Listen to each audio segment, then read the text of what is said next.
大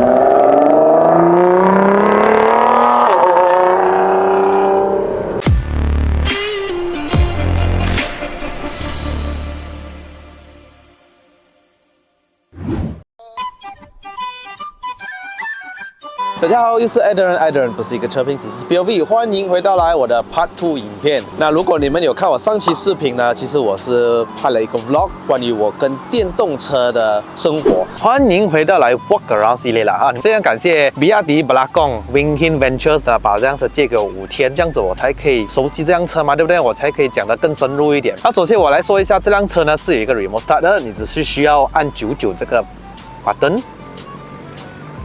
是的，当它的 side mirror 打开之后呢 ，DLL 亮起了之后，就是代表它的冷气在里面已经开始工作。是的，你没有听到任何的声音，因为这辆车是没有引擎的，不用怕人家会偷你的车。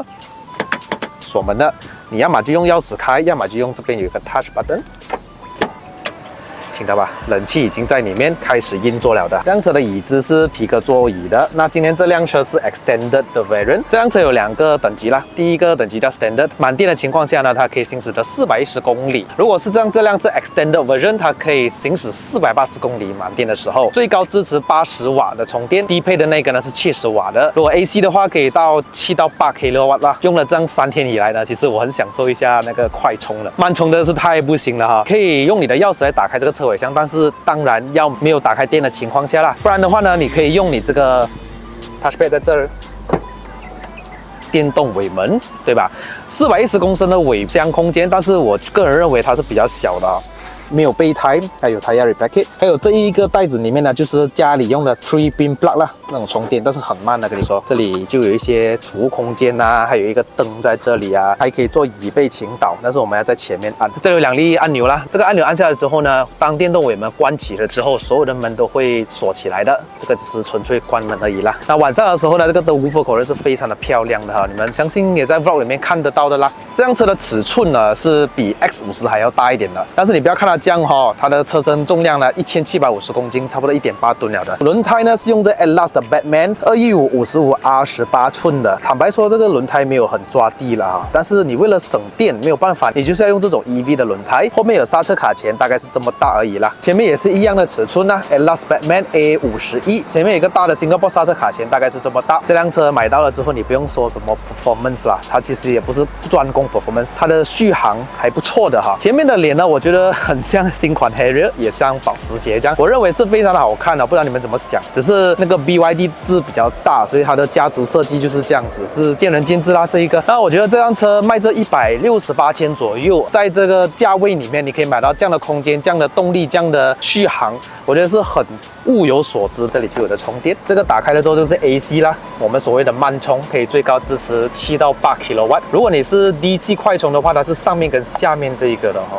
它可以支持最高80 kW。如果你从0%充到88%的话呢，只需要45分钟。电池在88%以下的话呢，它可以用80 kW 没有错。但是如果你到了88%以上的话呢，它就会跌到剩33 kW 啦。然后慢慢的差不多到满了之后呢，5 kW 就下降了。我们来看一下它的后座空间，哇，我都觉得这张椅子是很舒服的，软软的，只是说很不耐肮脏啦哈，有时候一点点东西呢，你就会染到一点颜色，很舒服，软的。你看那个方面很软的，主要是它椅子的设计也是相当的好看啦，家用啊完全是没有太大的问题。你可以拉，椅子可以做平躺，所以你是看可以几乎都是躺平的哦，这里啊。前面已经调整成我的驾驶座位了，我身高173，剩下一个拳头的位置，头部空间剩下大概一个拳头，整个空间你不会觉得太大压迫感，因为窗口不会很小哦，最主要是有全景天窗。Hi BYD Open Sunroof。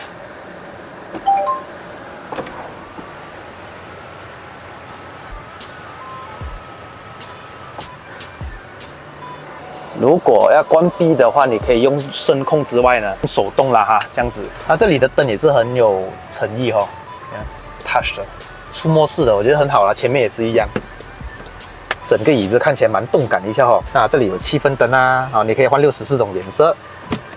这种设计啊，就要见仁见智啊，是一个很创新啦，很有未来感的一种设计，看你怎么想哈。有中央扶手，还有2个置杯架，至少它不会像 Civic 这样直接你的手会比较舒服一点哈。还有后座冷气出风口，这个就也是要见仁见智啦哈。有些人觉得好看，有些人觉得不好看。我觉得我 OK 啦，因为怎样都是比较有未来感嘛。下面有一个 USB 插槽，还有一个 Type C， 主要是中间这里是平的，在家人的话完全是没有问题的。这里还有一个 pocket， 大 pocket。大家一定是很好奇的，这辆车没有引擎了哦，它引擎室是长得怎么样的？我们去看看哈。对，我跟你说，我之前驾过的 EV 车不多啦，它前面都是可以放一些东西、储物空间的。那这辆车它没有盖起来，反而让我们看到这里有电动马达 IP67 防尘，可以看到电箱在这儿，一目了然的。那这辆车你问我有什么东西好 service 的？如果你驾了5000公里之后，你需要回原厂，它会去做一些检查，也 software update 啊什么的。2年之后可能再回来做一次 service， 需要换什么呢？就是 coolant 啊、刹车油这样子而已。它没有 drive shaft， 它没有引擎，没有 piston， 没有机油不需要换啊，可能冷气要 service 一下这样子而已啦。引擎室都是热的嘛，这里是冷的，你知道吗？因为有风进来，它一直要吹散它。你充电的时候，它的风扇也会在走，因为它需要冷却那个电箱，不要让它太热。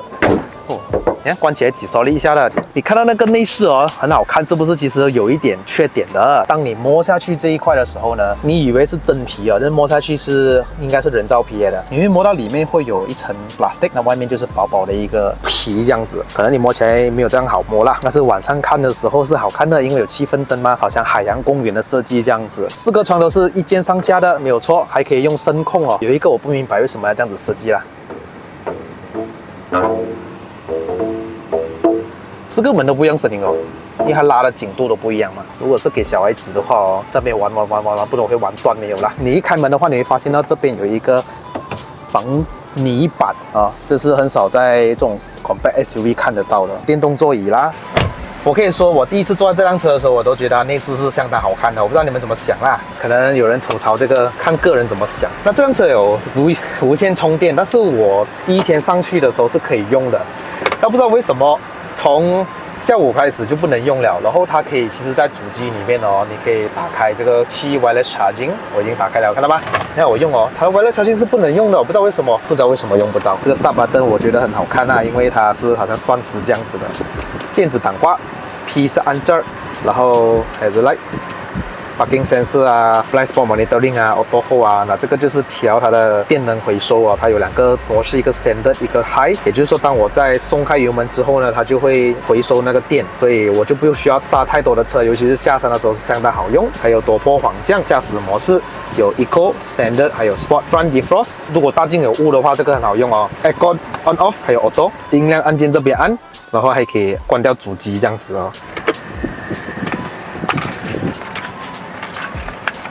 这辆车最出名就是它的 Blade Battery， 也就是说刀片式的电池啊，据说是跟 Toyota 一起联发合作的。它有8年的 warranty 或者160千 km， 车里面有6年哦。好抵啊，man， 好抵啊！203匹马力，310的牛顿米哦，够用，真的很够用。这辆车有机会的话，你们真的是要去看一下哦，自己去摸一下，自己去试驾一下，你就懂了感受。因为当你是驾过了电动车之后呢，所有的汽油声你觉得都是浮云呀。Instant Torque man。要享受 touch， 那这个也就是我说的咯 touch。左边这里是打开关闭天窗，右边是打开关闭这个遮阳板。但是有一个很致命的问题啊，马来西亚天气下午是很晒的时候啊，这个我觉得不够厚哦。如果再厚一点的话呢，你至少不会感觉到太热。买了这个车主的朋友们呢，我可以建议你们呢去粘一个比较厚一点的那个顶灯，要不然你的阳光就会晒进来哦。这个灯呢，晚上是真的很好看哦，它是 LED 的，然后还有自动远光灯。这椅子有点不耐安装哦，你要白色就是要这样的咯。这里还可以打开尾箱，打开关闭都是可以用这里的。side mirror 怎么调呢？相信大家都看过了，这个欧洲车一般上都用的。加官汽油车的朋友们呢，一般上都很注重仪表吧。如果是像我一样的转速表啦什么的，但是这一个就变得这么小，因为它没有什么东西好看，你只需要看你现在用着的马力是2匹啦，因为我开着冷气嘛。如果晚上没有开冷气，可能用1匹咯。你只要有 start 的话呢，它就是1匹马力以上，它不可能是0的。踩油啊什么，它就会显示你用着多少匹马力啦。旁边这里呢是显示你的踩油，如果在蓝色这一区就是没有那么暴力啦。我用的油门，不是叫油门，是叫电门哦 ，sorry 哈。然后绿色就是在充电哦，当你放开电门或者是踩刹车就会绿色咯，踩完电门的话它就是红色咯，有一点像 RPM meter 这样。然后现在我用的电能回收呢，我调去 High Sport Normal Eco。昨天充电了之后，我走了70.6公里，我还可以走358，跟74%的电力哦。这个就是 ACC 跟车啦，我已经开着啦。但是你可以其实还可以看一些东西，你只要按这个按钮，这个就是它的胎压的侦测器，往下来切换哈、Driving Time。Acceleration time 没有什么东西好看了，就这样而已啦。这个呢就是360度 camera， 其实它的360度 camera 在晚上很清晰，我很喜欢。然后你可以按这个呢，我也不知道什么用处，就可以来转。当然你也可以在这里按呐、下面这里这个 button。最主要是驾这种车呢，肯定是要给 telescopic 啦，上下前后都是可以调整，有自动头灯哦，也有自动远光灯。我发现好像没有 auto wiper 嘞，我都是要自己来调。档冠呢是要按 unlock， 好像 BMW 这样，我现在在 D， 它还有 auto hold。所以我需要点电门哦，它才会往前走一点，推上去1格99，它才会去 N 啊。P 是在这儿，很多人找不到。当我切换到 P 模式的时候呢，就会自动上锁它的 parking brake， 所以我就没有用到啊。很多人都说这辆车的音响还不错，其实我觉得 OK， 因为以这个价钱来讲呢，是我觉得蛮满意的。它的高音都很不错，但是我觉得它低中音的话还可以再好一点。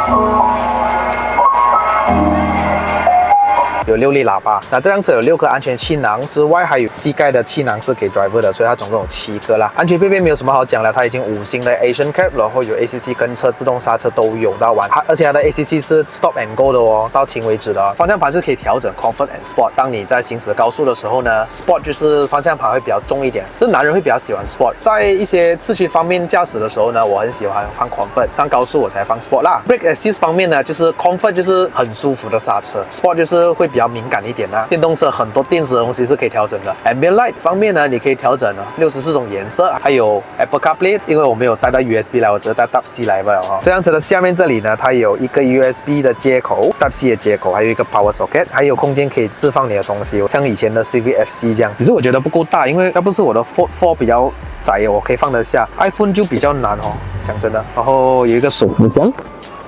很深的一个手扶箱哦，可以放一瓶水没有问题哦，只是不能调点前后。我先把引擎，不是没有引擎啊，是电打着一下。哇哦 ，so early man。OK， 今天有 SUV 要跟我一起跑哈。那为什么这个时间呢？除了我可以早一点上云顶之外呢，我还可以让你们看一下它的内饰啊，还有它的外观的灯，所以是蛮漂亮的哈。喂 ，Morning boss， 哇。今年 SUV run 啊，是啊，然后发现到这辆车有一点小小的不方便的东西，就是它只有一个门有无钥匙进入的，所以其他门没有，所以我要在那一边，除非你要用钥匙来解锁咯。这个内饰的气氛灯是非常的漂亮哈，它有一个感应器呢，只要你开门，后面有车过来的话呢，它就会把这个气氛灯变红色闪一下，做一些警报给你知道，后面有车来哦，小心哦，这样子哦。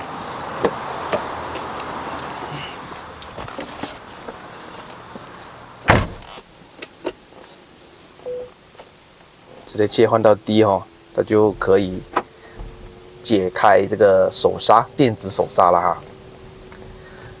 哼，相处了3天呢，相处了4天了，应该是说，的电车来说呢，说真的，我开始爱上在市区里面驾驶这个电车，因为油门轻轻踩，然后也不需要太多声音，也不用等油门那个反应过来引擎点火啊，然后降档啊，然后动力随传随到，所以在市区里面的确是很好驾的。那加上这个比亚迪 Auto 3呢，它的定位真的是很舒服的一台车。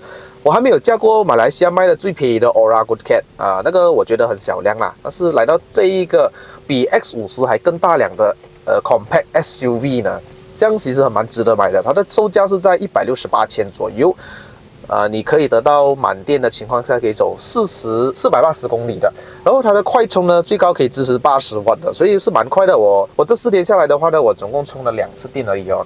都是从一个55%开始左右充到100%，所以只需要大概半个小时就可以了。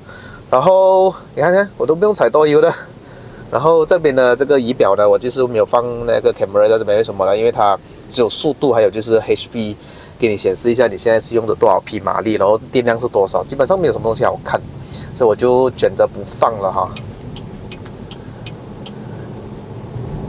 哇，真的是很静，有没有？一大清早开车会很舒服哦，这样子。然后我是驾惯sedan的人啊，我先说一下我不习惯的一点啊。我现在是用这 Eco Mode 啦，OK，然后把那个能源回收模式调到至 High， 就是我一把油门松开的话呢，它就会电源回收，好像有东西在帮你踩刹车这样子，其实是能源回收来的，是下山是非常好用。那我先说一下，以一个sedan车主一下子换下来一个 SUV 车主的不太习惯的一点，第一个就是我们的sedan呢，通常都是跳啊过减速带都是只有前后在弹动而已嘛。然后来到这个 compact SUV 的话呢，你会发现到它有时候左右晃动非常厉害。那人家说的不好听，就是说，我们好像在开船一样。所以你看现在的动态呢，虽然是很舒服的这辆车，只是说它会左右这样子一点点。所以我的女朋友有点不习惯哈，就在车上玩手机啊，然后就很容易就晕车了哈。然后反而我自己开车的话也是一样，某个情况下太慢的话呢，你会发现到我自己驾驶都会晕的，所以我不能驾太慢，太快一点会好一点的。尤其这辆车的车重有1800公斤左右啦，所以在高速上面真的很平稳哈。你看我过一个弯哈，现在是92 km 把握过一个弯，其实是蛮稳定的，因为车重的关系啊，只是说它的悬吊真的是很软。真的是舒服的车来的，所以市区驾驶我觉得很没有问题，尤其是它的 turning radius 啊，只要你大量长或者是长的车的话，你要 U turn 的时候啊，你就知道那个辛苦在哪里啊。如果是它的转向不是很好的话呢，你就是可能要 U turn U 不到，然后你就要做一个这个退后啊。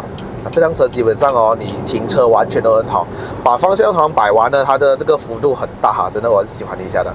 然后方向盘的这个大小呢，是我喜欢的类型，所以你看我过一个弯，转向幅度也不是算很大哈，只是说你会感觉到这辆车又重啊，然后侧倾又大。当然我驾的电车不多，我只是驾过BMW 的 iX3，然后我驾过Volvo 的XC40，虽然我面对他们时间不多，但是你会感觉到3大差别不同哦。iX3 呢真的是很重哦，大概2吨多。上云顶的话，我上得很辛苦，但是在市区驾驶的话还 OK 的。然后加了 Volvo XC40 呢，它的动力很好，真的市区嘛。BMW iX3 呢是后驱嘛，然后来到比亚迪是前驱的车，电动马达在前面啊，然后动力来也不是算很差，0到100 7.3秒。然后它有310个牛顿米，还有203匹马力的，是很够用的啦。你随便这样子踩一个油啊，它的瞬间扭力马上来的。那我现在踩给你们看，在 Eco Mode 哦。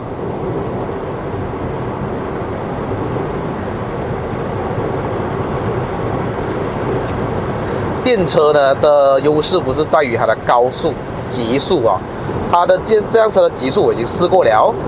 可以最高去到170 km 把握，虽然他说他的限速是160啦，在某一个情况下它可以上到170，我也不明白。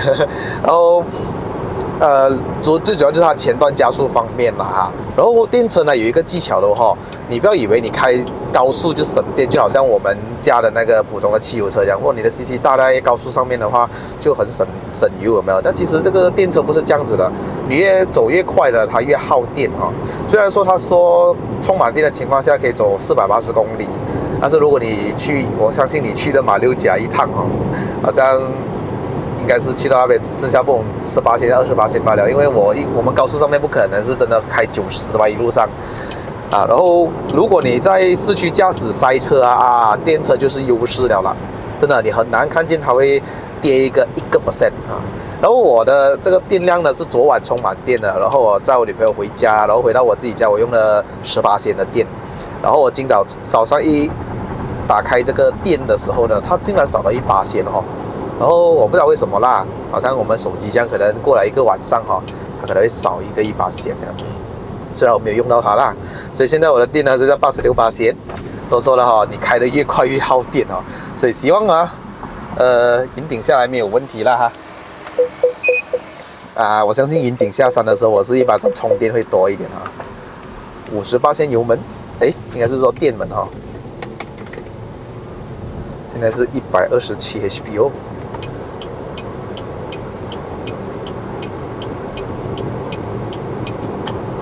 没有声音，是不是？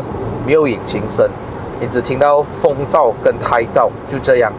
然后这辆车有所有的安全配备给完你哈，比如说 ACC 跟车啦，车道偏离的辅助啦，然后提示也有给啦，7个 airbag 啦 ，ESC 那些不用说了 ，ABS 那些都是标准配备的。然后先说一下买电车的这些优势哈。到现在为止呢，马来西亚还没有征收任何的路税啊，所以现在路税都是0的啊。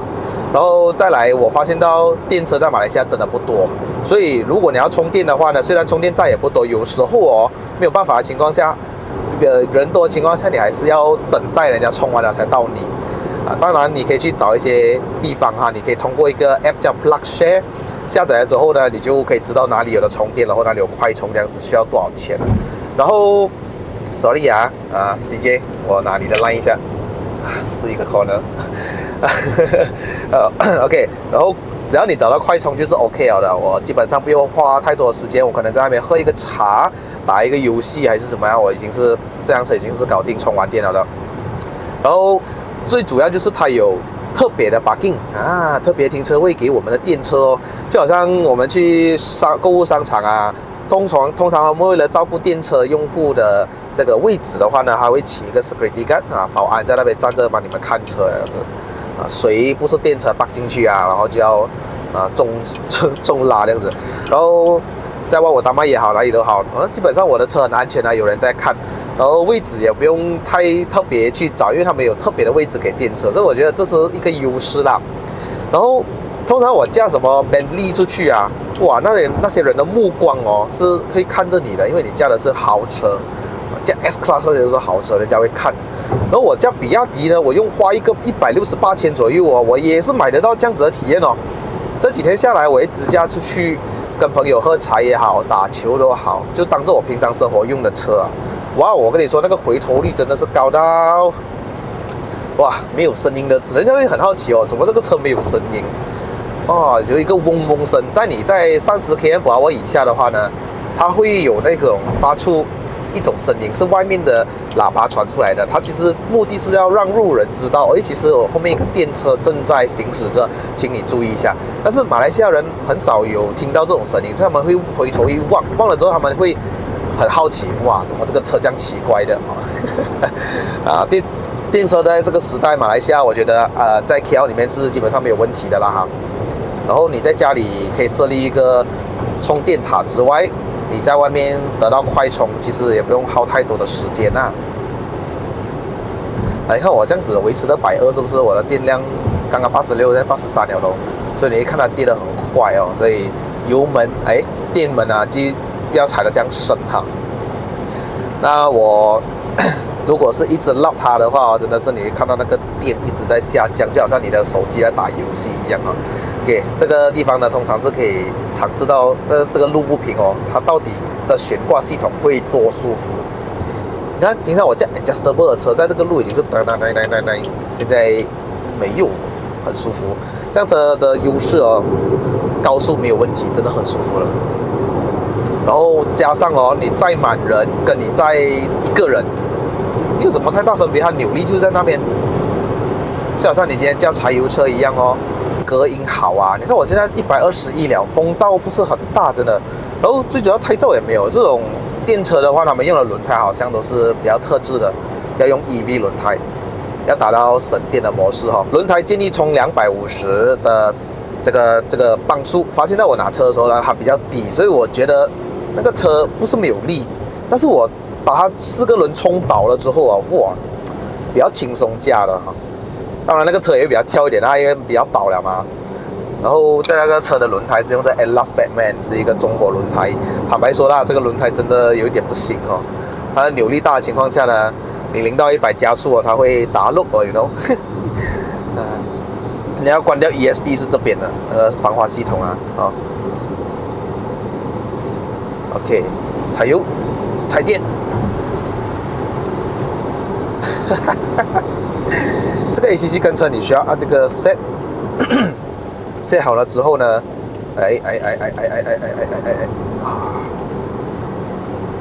你 set 好了之后呢，其实你可以跟前面的车保持距离的。现在我把它限到90公里每小时，我松开油门跟松开刹车，它是可以 stop and go，OK，然后它可以保持在车道里面很中间的。只是说，如果当我的手离开方向盘太久哈，等一下哈，现在不太适合，因为车多加上路是弯的，所以你看它现在辅助着我摆动，其实我也不需要出太多的力哦。OK， 你看哈，我现在把手松开。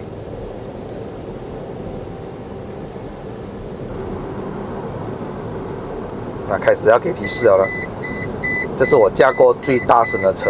如果你还不抓那个方向盘的话呢，它就会不会把你保持在路中间了的。Camera 就是 camera， 它毕竟比我们的人的脑会慢一点点，然后它就有时候就刹车咯，有时候踩油咯，而且不能好好刹，又不能好好踩，然后就变成了，如果你是真的对坐感很要求的人呢，他会有一点晕啊，这样子说。Sport。我们来试一下0到100。那这次我没有关 ESC 啦。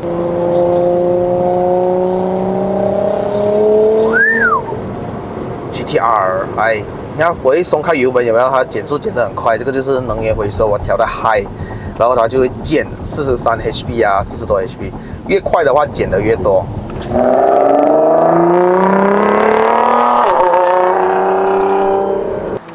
踩完。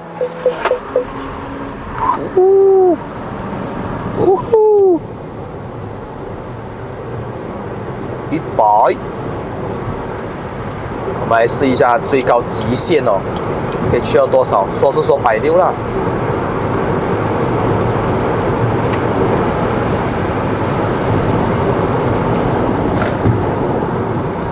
刚刚去到165，这样啊，已经是极限了嘛。再去就170，最多没有了。其实我没有想要太靠近旁边的线了，你知道吗？当我一靠近的时候呢，有没有？